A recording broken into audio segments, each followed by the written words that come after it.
Hey, what's going on, everybody? Hey, welcome back to the show. I'm Jeff Moore, published author, professional trader, and this is The Ripple Effect.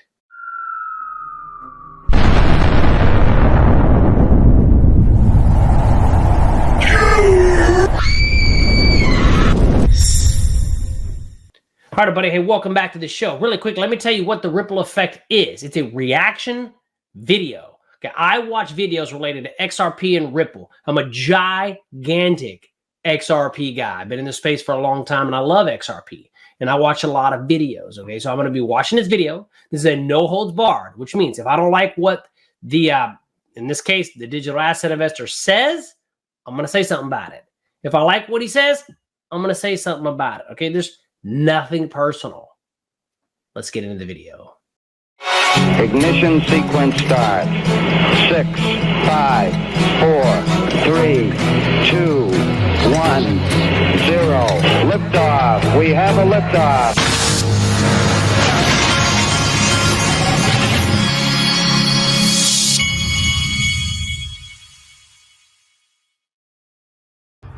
Hey everybody, this is the Digital Asset Investor, and I wanted to remind you all now, Brad Combs announced that XRP Las Vegas is going to be in May, 136 days.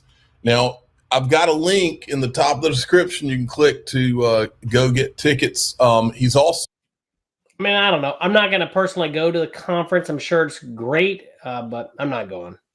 So, now in my private group, DAIXRP.com, you can get, there's a $25 discount link in there, but wanted to make sure everything's in the private group, right? DIA, everything. Guys, you want something? Just go to the private group, right? You want this? I'm not going to tell you this information, but you got to go to the private group. Oh, come on, man. What happened, DIA? What happened to you? You understand the difference.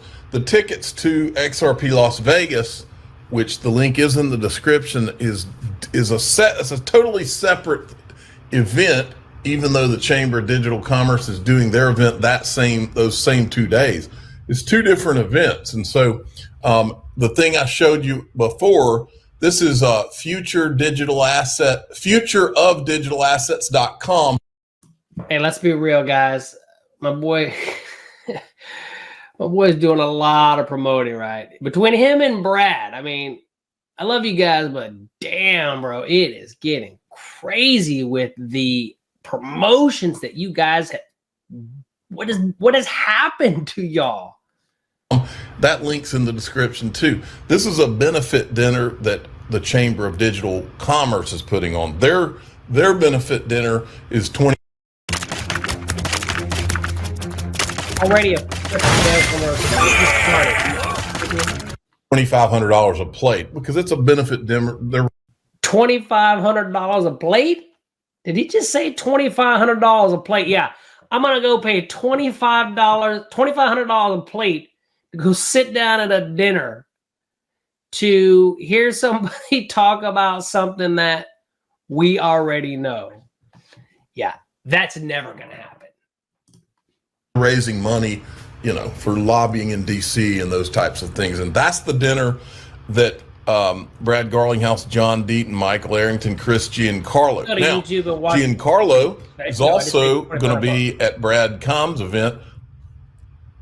I don't know. I know that Ripple's going to be at, I know Ripple is, all I'm allowed to say right now, I know Ripple is going to be at XRP Las Vegas. Well, that's all he's allowed to say right now, but probably in the private group, you're going to get some more information.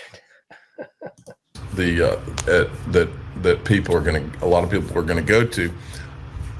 I'm assuming John Deaton's going to be there. I'm assuming these guys will be there too, but I don't know. I'm pretty sure about John Deaton. I don't know about Michael Arrington and Brad Garlinghouse, but for me, and Brad Combs has not told me one way or the other, but for me, I think it's a pretty good assumption that one or both would be there. Now, but the Chamber of Digital Commerce thing goes right in line with this Coinbase and Brad Garlinghouse this morning talking about how they're going to really ramp up lobbying, and they're giving $78 million to lobbying for pro-crypto causes in Congress and all of that. But just one more reminder before we leave this.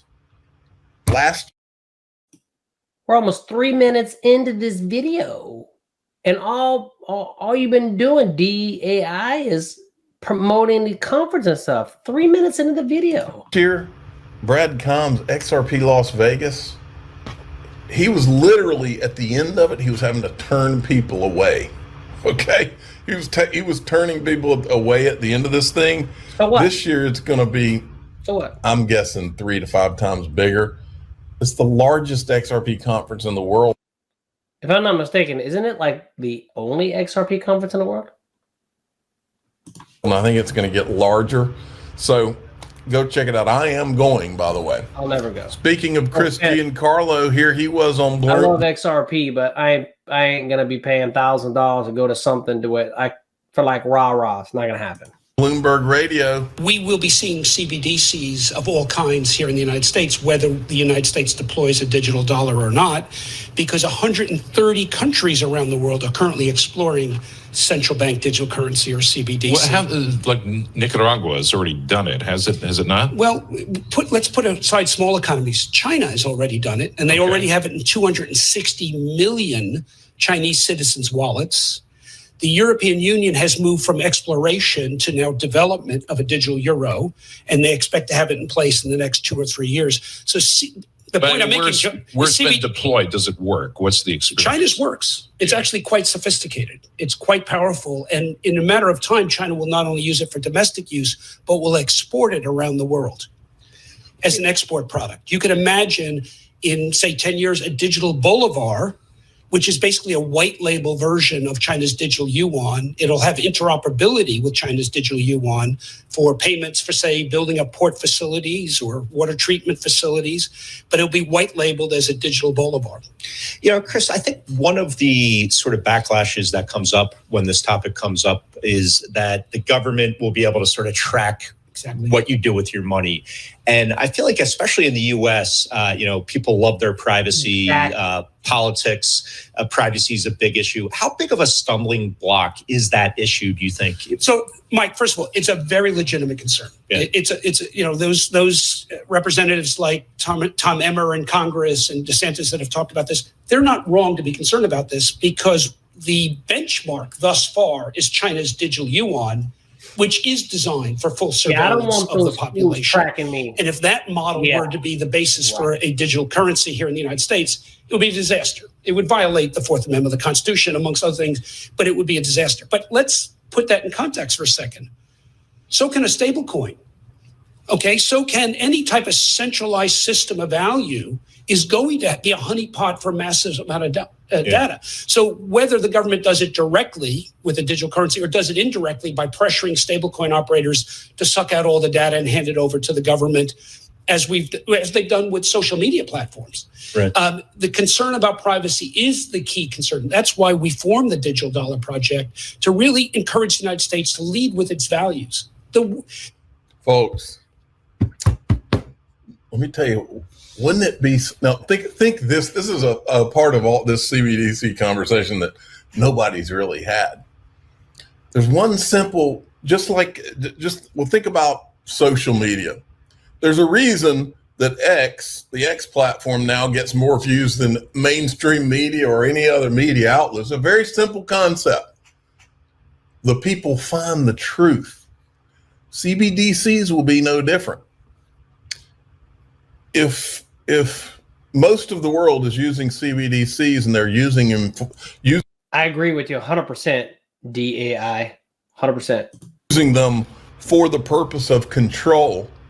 But one country, and all it'll take is one country decides to have their CBDC be one where they can't monitor you, or they design it so that it's designed for free people to control their own lives. Where do you think the money's going to go? The money's going to go into that country. It's not going to go to the country that's trying to design it to control. It's all about the money, folks. The money will, just like truth in social media. The viewers will find the truth. Damn money. The users of CBDC will find the money that represents their freedom. That's how this thing goes down, folks. Write it down. Okay. Now, in the last video, I showed you these bold predictions from Bitwise. The bonus predictions, the one I want you to focus on. 1 in 4 financial advisors will allocate to crypto in client accounts by the end of 2020. Yeah, so I agree with that 100%. I've been in the financial space for 25 years. All my securities license, financial advisor. So right there, 1 in 4 financial advisors will allocate to crypto to their clients. 100%. And again, I know the way this world is because I was a financial advisor for a long time. And that's, again, I don't take a genius to know that. It's a bonus prediction. Like, no offense, but my 5-year-old daughter could have made that bonus prediction. 24. And I've told you many times, I told one of my financial advisor friends years ago, they made fun of me. I told him, I said, man, the only reason you're laughing at me talking about crypto right now. Look at that. Prediction 1, Bitcoin trade above 80,000. Next year, I believe that. Spot Bitcoin ETF will be approved. I believe that. Coinbase revenue doubles. They're going to smack the SEC around. I believe that. Prediction 4, more money will settle stable coins than Visa. Wow. Man. JP Morgan, hate JP Morgan. Tokenize a fund. Again, I hate them. Ethereum revenue will double. Taylor Swift will launch an NFT. What the fuck? She probably will. AI assistants will use crypto to pay for things online. Wow. Yeah, I believe that. More than 100 million will be staked in prediction markets. Well, I mean, as long as that crap is safe, absolutely. Major upgrade to Ethereum blockchain will drive costs below 1 penny. Maybe. Those are some pretty nice predictions. Bitwise, all right. Is because you don't have a way to make money selling it. But one day, you're going to be selling it and pushing Bitcoin like there's no tomorrow. And that day is going to be the day that they create a vehicle for you to get paid. And ETFs are that vehicle. Now, listen to what the CEO of Grayscale says right here. Again, in the market, I think a lot of investors are adding Bitcoin to their portfolios. And when we look ahead to the hopeful approval for spot Bitcoin ETFs, it really is going to unlock the opportunity to a part of the investment community that, for better or worse, but I would say for worse, has unfortunately been locked out of the opportunity to participate in having Bitcoin exposure in their portfolios. So we're really talking about the advised market here in the US. The advised market, think financial advisors. Is today about $30 trillion worth of advised wealth that we hope. All right. So if 1 in 4, do the math, you can do the math. The approval of spot Bitcoin ETFs, the uplisting of GBTC will allow for that opportunity and for those investors to partake in it as well. The super PAC, I think, is going to earmark certain crypto. So $30 trillion of wealth, folks. And don't think that that it's just going to be Bitcoin that benefits from all this, folks. The second these Wall Street guys. Yeah, no, there's going to be a lot more in Bitcoin. It's going to be Ethereum, I believe XRP, Litecoin. It's going to be massive, massive. Start smelling the money, they're going to go to the next one. Don't be surprised if like Yasin Mubarak, I think that's his name. Anyway, there was a tweet I covered yesterday about this. Somebody's going to launch an XRP ETF the second they smell all this money. Friendly members of Congress. All right, we'll stop there on that. Now, let me show you. Then I wanted to play you this clip. I love this. Listen to this. How do you see the market in a minute? I describe it like this. There is going to be, in about 5 years, we will look back on this time right now that me and you are talking at this very moment. And we will determine this time as a pre-Bitcoin spot ETF time and a post-Bitcoin spot ETF time. Yeah, I do believe that because that's the way gold was. We had a pre-ETF gold world and a post-ETF gold world. Go back and you check it out. It was something else. And I think that's exactly what's going to happen with Bitcoin. So this guy, That actually makes a lot of sense. And the question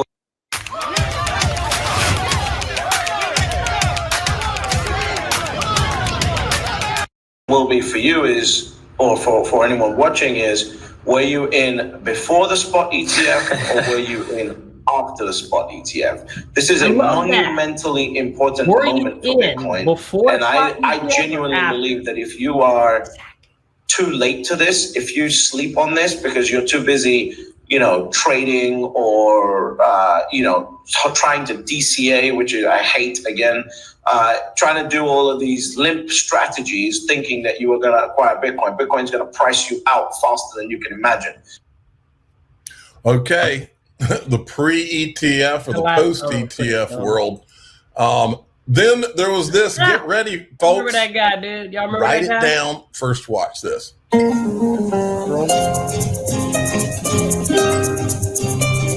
You know what's interesting these days? Bitcoin. Look for Bitwise, my friends. All right. You just saw, folks, write it down. You just saw what I think will be AI generated. probably a like that Bitcoin Super Bowl commercial. Look at this. SEC is set to issue a decision on BlackRock Bitcoin ETF on January the 9th.